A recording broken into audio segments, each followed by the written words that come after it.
Auntie Shondell, inside,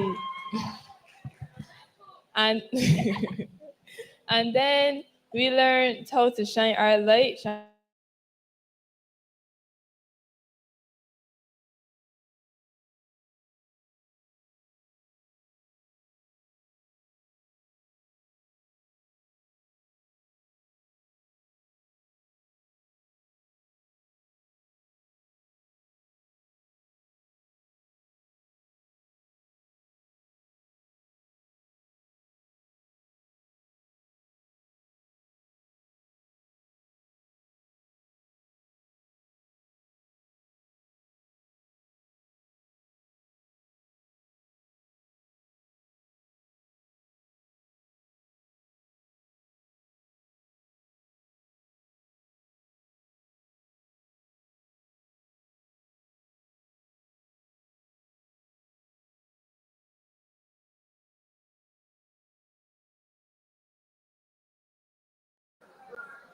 Well, this sure is a lesson.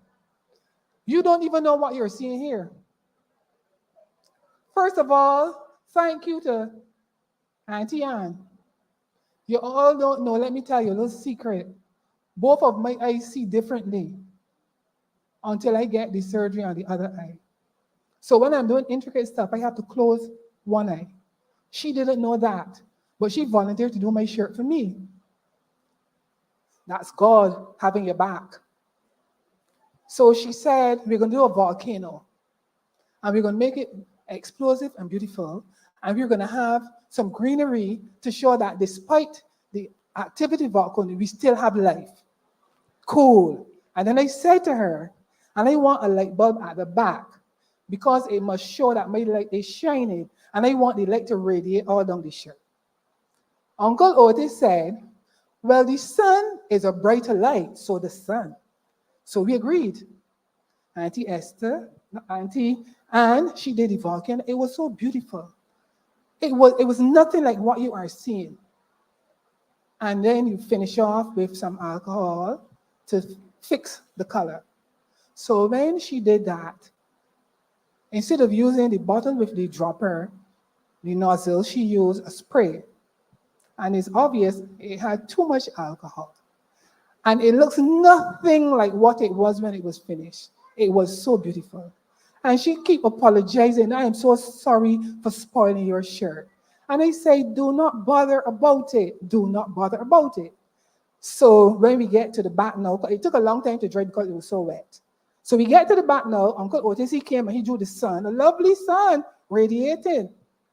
But before we go on, some of the front leaked onto the back because there was a separation in the paper in between. So we were saying, no, well, we have to get this back, something to make it look exciting. So we decided then, okay, we're going to radiate the beams from the sun right down. And this time we're going to use the nozzle, the alcohol for the nozzle bottle. We're done.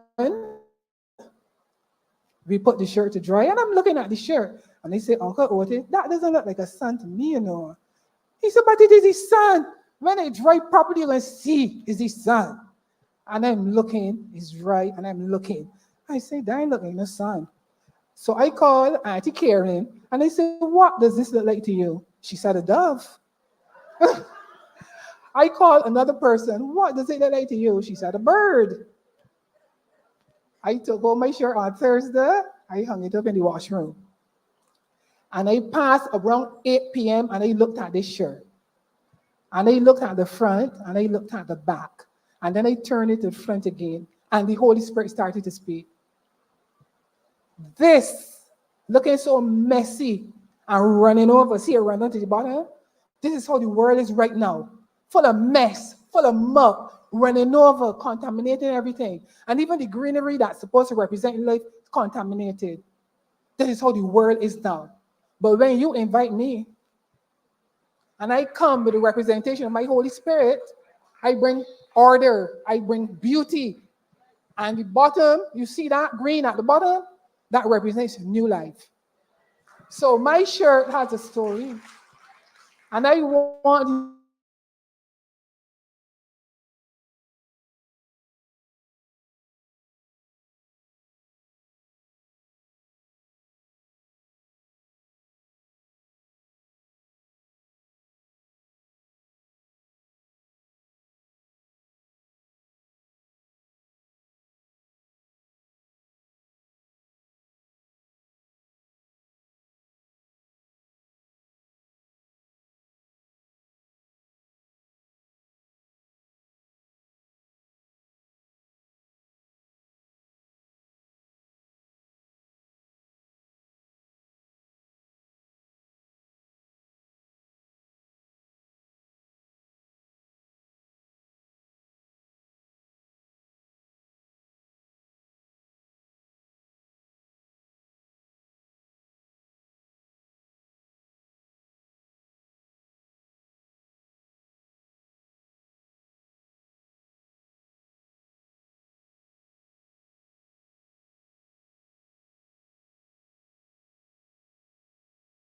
just get encouraged all along the way.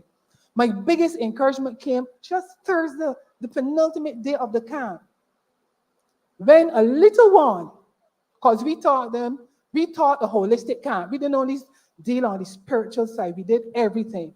We did health, we did dental health, we did proper eating, we did art, we did creativity, dance. So you see the creativity came out in different forms. And the burning thing was you are light. We are all lights. But the lights have different colors. Red lights, blue lights, green lights, yellow lights, white lights. Every one of us, as long as we want God in our life and we accept Him, we are lights. But we all shine differently because red light, somebody, green light, another person, white light. So never compare yourself with anyone. Do not be envious of anyone. We are all lights, but we are different lights. We are all valuable. For the adults, I would say you go to Revelation and you see the precious gems there. And we know if you take a diamond, we are familiar with diamonds, and you hold it to the light, depends on how you twist it, you see different hues coming off. We are precious. We are all precious, but we are different. We must accept each other for our differences. We must love each other. We must correct each other in love. We had all of that at our camp. We had 3 students who were a little differently abled, and that was teaching for all of us. Because at first, if you don't know how to deal with differently abled people, you are not so compassionate. But when you understand you're different, you may not think as quickly, you may not respond as quickly. What you think is a violent response is only a response wanting to be friendly. And so we all learned. And I encourage anyone, I put in a bell for next year. If you got differently able children, don't keep them home, bring them to the camp. People will be there to help you with them. I also want to encourage all of us. Nice. Some people, because if we had more hands, we could have had children. Parents, some